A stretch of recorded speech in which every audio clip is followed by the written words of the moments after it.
On August 16, 1888, the druggists of Atlanta closed their shops and walked through the heat to bury one of their own. The man in the coffin had invented a drink that sold for 5 cents a glass at a pharmacy counter and moved only about 9 servings a day when it first appeared. He died with almost no money, left his body hollowed out by illness and by a morphine dependency that had followed him home from the Civil War. His name was John Steith Pemberton. The drink was Coca-Cola. That is the first thing worth understanding about this story. One of the most profitable consumer products in human history did not begin with triumph. It began with pain. It began with a wounded pharmacist who was trying in part to outthink his own suffering. Pemberton had been a respected druggist long before Coca-Cola existed. During the Civil War, he was badly injured, and the treatment that kept him alive also tied him to the drug that would slowly ruin him. By the time he reached Atlanta after the war, he was doing what a great many 19th century pharmacists were doing, mixing chemistry medicine and salesmanship into products that promised relief in an age when relief itself was a market. His first serious success was not Coca-Cola at all, but a tonic called French wine coca, a stimulant built from wine coca leaf extract and cola nut. It belonged perfectly to its era when patent medicines were sold with the confidence of science and the language of miracle. Then, Atlanta's temperance laws cut through the business. Alcohol had to go. The formula had to change. That kind of moment destroys some inventors. It sharpens others. Pemberton stripped the wine from the drink, reworked the recipe, and carried a jug of syrup down to Jacob's Pharmacy in downtown Atlanta, where on May 8, 1886, the first glasses of Coca-Cola were poured over carbonated water and sold as a soda fountain drink. At that point, it was still close enough to medicine that no one, perhaps not even Pemberton himself, fully grasped what it would become. But someone else did. That is where the story turns, and it turns hard. Because the gap between invention and empire is often filled by one kind of person handing the future to another. Pemberton was a formulator, a striver, a man with imagination and failing strength. Asa Griggs Candler was something colder and more dangerous to underestimate. He was a pharmacist too, but he was also disciplined, relentless, and almost unnaturally clear about what scale required. Where Pemberton still carried one foot in the world of tonics and cures, Candler saw something simpler and much bigger. Not medicine, habit, not treatment, refreshment, not a product for the unwell, but a drink for everyone. And timing favoured him.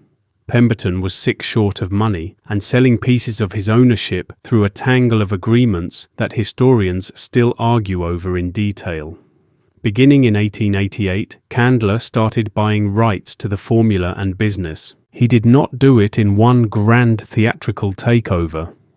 He did it the way empires are often acquired in real life through patience, paperwork leverage, and a better understanding of where value will be tomorrow than the seller can afford to think about today. By the time the dust settled, Candler had secured effective control for a sum that now feels absurdly small beside what the product would become. And that is the tragedy at the core of the Coca-Cola story. The founder saw the spark. The buyer saw the engine. By 1892, Candler had incorporated the Coca-Cola Company and begun the transformation that Pemberton never lived long enough to witness. The shift was not only legal, it was conceptual. Candler stopped letting Coca-Cola live in the cramped old language of medicine and pushed it into the open territory of desire. He marketed it as delicious, refreshing, invigorating. He understood that a drink does not conquer a country by proving it works. It conquers by becoming familiar, then habitual, then inseparable from ordinary life. Pemberton never got that version of the future. He died at 57. His son followed him into addiction and died not long after. The man who created Coca-Cola did not leave behind a dynasty. He left behind an opening. And openings like that do not stay empty for long. because once Asa Candler stepped through it, Coca-Cola stopped being a formula. It became an empire in embryo, and empires, once they leave the laboratory, are not built by genius alone. They are built by repetition, by distribution, by making one small act so easy, so familiar, and so available that people stop noticing they are being trained into it. That was Asa Candler's real invention. He did not create Coca-Cola. He created the conditions under which the country would begin reaching for it without thinking.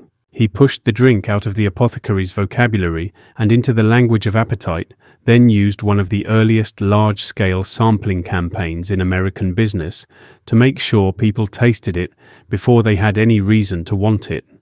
He distributed thousands of coupons for a free glass reimbursed pharmacies and treated the first drink not as lost profit, but as the cost of planting habit. It was an astonishingly modern idea for the 1890s. And it worked. By 1895, Coca-Cola was being sold in every state and territory in the United States. Syrup sales rose from about 9,000 gallons in 1890 to 370,877 gallons by 1900. That growth did not happen because the drink was magical. It happened because Candler understood something Pemberton never had the strength to operationalize. A national drink does not spread by waiting to be discovered. It spreads by being impossible to avoid. Candler flooded newspapers with advertising, sent branded calendars and clocks into stores, and made Coca-Cola feel less like a product launch than an atmosphere. By the mid-1890s, syrup plants were opening beyond Atlanta, first in Dallas and then in other cities, because demand was no longer local. The drink had crossed the line from novelty to system, and once a system starts compounding, the most dangerous mistakes are no longer the ones made by the founder. They are the ones made by the man who thinks he already understands the limits of his own success. That is exactly what happened in 1899. Two Chattanooga lawyers, Benjamin Thomas and Joseph Whitehead, came to Candler with a proposal to bottle Coca-Cola. He let them have the bottling rights under terms that now read like one of the great underpriced deals in American business. In the simplest version of the story, he did it for $1 because he did not believe bottled Coca-Cola would matter very much. He still thought in syrup. He still thought in soda fountains. What he failed to see was that bottling would sever the drink from the counter and let it travel anywhere a rail line, wagon route, or storefront could take it. The franchise system that grew from that decision would eventually create more than 1,000 bottling plants descended from the original arrangement. In other words, the man who made Coca-Cola national also made it uncontrollable in the best possible way. He built the machine, then accidentally gave it wheels. As the money came in, Candler did what American empire builders of his era often did. He translated commercial power into civic power and civic power into stone. In 1906, the Candler Building rose in Atlanta 17 stories of ambition, then the tallest building in the city and its first steel-frame skyscraper. He financed roads and water lines in Druid Hills, gave heavily to what became Emory University, and in 1916 stepped into politics, winning the mayor's office and handing day-to-day control of Coca-Cola to his children. By then, he had already done the hardest part. He had turned a 5-cent pharmacy drink into a national reflex. But the empire he built was entering a different phase, now one he was not especially well designed to manage, because scale had created a new problem. Once Coca-Cola escaped the fountain and entered the bottle, it became easier to copy, and copycats were everywhere. By 1915, imitation brands were crowding the market in straight-sided bottles that looked nearly identical once paper labels slipped off in ice water. That is why the company issued one of the most brilliant design briefs in consumer history: create a bottle so distinctive it could be recognized by touch in the dark or broken on the ground. The Root Glass Company answered with the Contour bottle, patented in 1915 and adopted nationally soon after. It did more than solve counterfeiting. It transformed Coca-Cola from a drink into an object, something recognizable before you even read the name. And that is the point where the Candler story becomes quietly tragic, because by the time the company finally had the product, the system, and the shape that would help make it immortal, Asa Candler was stepping away. His wife was dying. Regulation was tightening. His children were in control. The empire he had built was about to be judged, not by the man who created it, but by heirs who had inherited the machine without inheriting his patience. And that is where the story stops being about growth and becomes a story about timing, because a family can be brilliant at building a fortune and still fail at recognizing the exact moment when holding becomes more valuable than cashing out. By the late 1910s, Coca-Cola was no longer a clever southern business.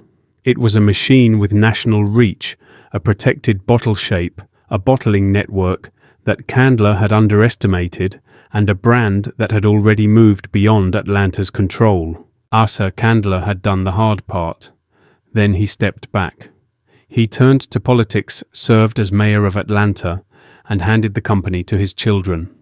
That was the moment the family stopped acting like builders and started acting like heirs. In 1919, Ernest Woodruff and a group of investors bought the company from Candler and his family for $25 million, financing the purchase with a loan secured in part by the secret formula itself. At the time, that number must have felt almost unreal, the kind of fortune that makes caution look timid and patience look unnecessary. This was not small money. It was life-changing money, dynasty money, the kind of sum that convinces people they have won because the number in front of them is too large to compare honestly with the future. That is what makes this part of the story so brutal. The Candlers were not cheated, they were early. And almost immediately, the difference between price and value began to widen. The new owners restructured the company and put it into a new phase of capital governance and scale. Robert W. Woodruff, Ernest's son, would become president in 1923 and begin more than 6 decades of leadership that turned Coca-Cola from a national habit into a global system. The Candlers could not have known all of that in detail, but they did know enough to understand what they were selling. A drink already everywhere, a network already compounding, a trademark already defended by design itself. What they saw was a fortune. What they missed was a compounding machine. What they did next is the part that makes the whole story feel almost biblical in its symmetry, because the family did what newly liquid dynasties so often do when they mistake wealth for permanence. They turned money into architecture. Along Briarcliff Road and through Druid Hills, the Candler children built estates that looked less like homes than declarations. One by one, the fortune left the company and entered stone wood organs, gardens, pools, acreage spectacle. Charles Howard built Callenwold, a Gothic Tudor estate, grand enough to look like an institution. Asa Jr., known as Buddy, built Briarcliff and kept enlarging the performance of being rich until it became almost impossible to separate his life from theatre. Walter built Lullwater. Lucy built Rainbow Terrace. Even the quieter heirs lived inside the same logic. If the company had become a monument in motion, the children answered by building monuments that stood still. That is the mistake at the center of the Candler story. They converted equity into display. They exchanged an asset that could keep reproducing itself for symbols that required upkeep, staffing taxes, repair attention, and above all, a continuing flow of money to remain impressive. The houses were magnificent, but they did not compound. The stock would have. One share, bought at the 1919 offering price of $40, would, after decades of stock splits, become thousands of shares. The exact lesson here is not just about Coca-Cola. It is about the difference between being rich and owning the thing that keeps making riches. The candlers chose the visible version. Woodruff chose the invisible one. And because families amplify whatever weaknesses money is already hiding, the unraveling did not arrive as one clean collapse.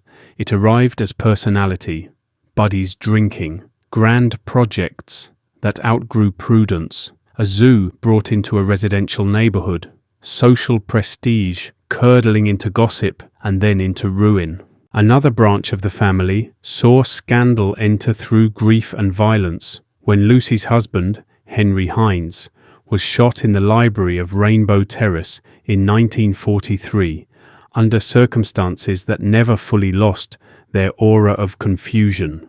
The fortune did not vanish overnight. It thinned, scattered, hardened into real estate, and then began passing out of the family's hands piece by piece. That is why the sale of 1919 feels in retrospect less like a triumph than a handoff. The candlers took the money. The Woodruffs took the future. And while one family was busy turning Coca-Cola into mansions, the other was preparing to turn it into the 20th century's most disciplined consumer empire. That is the turn the story makes now, because Robert Woodruff did not inherit the drink emotionally. He inherited it strategically. And strategy, unlike inheritance, rarely cares who first mixed the syrup. And that is where Coca-Cola stops being a Southern success story and becomes something much larger. Because once Robert Woodruff took control, the company was no longer being run by heirs trying to preserve a fortune. It was being run by an operator who understood that scale is not something you admire after you achieve it. Scale is something you discipline. That was Woodruff's difference. He did not build Coca-Cola from scratch, and he did not inherit it in the emotional way the candlers had. He inherited it as a system that could still be tightened, standardized, and pushed far beyond the limits its previous owners had imagined. And once he started doing that, the gap between the family that sold the company and the men who bought it became impossible to ignore. Woodruff took over as president in 1923, and what followed was not flashy in the way family wealth had been flashy. It was quieter than that, more strategic, more dangerous in the long run. He expanded bottling with discipline, pushed consistency, protected the brand obsessively, and understood something the candlers had never fully acted on. A global product is not just a drink with foreign customers. It is a system that must taste the same, look the same, and feel the same wherever it goes. That kind of control turns a beverage into infrastructure.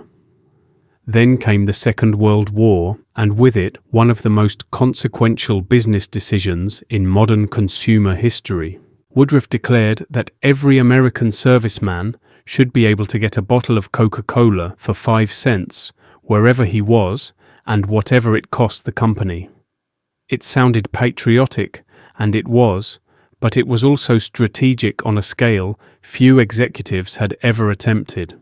To make that promise real, the company built bottling plants near military operations across Europe, North Africa, and the Pacific. By the end of the war, Coca-Cola had not merely served soldiers, it had installed itself inside the logistical bloodstream of American power. When the war ended, those bottling networks did not disappear. They became the skeleton of a global empire. That is the moment the sale of 1919 turns from regrettable to almost unbearable in hindsight, because now the future is visible. The candlers sold a successful company. The Woodruffs inherited a platform and turned it into one of the most recognizable systems on earth. And while Coca-Cola was embedding itself in the 20th century, the family that had once owned it outright was moving in the opposite direction. The houses remained. The names remained. The social prestige remained for a while. But the center of gravity was gone. They no longer owned the machine that kept reproducing wealth. They owned the memory of having owned it, and memory is expensive to maintain. That is why the candler story darkens the way it does. Not because they became poor in some sudden theatrical collapse, but because they lost the one thing that could have kept their fortune alive across generations. What remained was lifestyle without engine, estates that required upkeep, status that required spending, family branches that grew away from discipline and toward spectacle, excess, scandal, and drift. The company moved into the bloodstream of global culture. The family moved deeper into the fragile theatre of inherited wealth. One compounds, the other decays. And that in the end is the real shape of the Coca-Cola family story. The inventor did not keep the empire. The builder did not keep the future. The heirs kept the money, but not the machine. The operator, the man who came later and saw the full scale of what the product could become, is the one who turned it into permanence. That is the brutal law running underneath this entire story. In business, invention is not enough. Vision is not enough. Even ownership is not enough if you do not understand what exactly you own. Pemberton created the formula. Candler created the market. Woodruff created the world it would live in. And the family that gave the drink its first great fortune ended up standing outside the empire they had helped make possible, watching from the distance of mansions, graves, scandals, and old Atlanta memory as the product moved on without them. That is why Coca-Cola feels almost mythic as a business story. Not because it is only about a famous drink, but because it follows a pattern older than capitalism itself. One man discovers fire, another builds the furnace, a third figures out how to power a continent with it. By the time the world is glowing, almost no one remembers who burned his hands first. That is the rise and ruin of the Coca-Cola family. Not a straight line of success, a transfer, a handoff from pain to ambition, from ambition to wealth, from wealth to error, and from error to one of the most disciplined consumer empires ever built. And once you see it that way, Coca-Cola stops looking like a soft drink. It starts looking like one of the coldest family stories America ever told.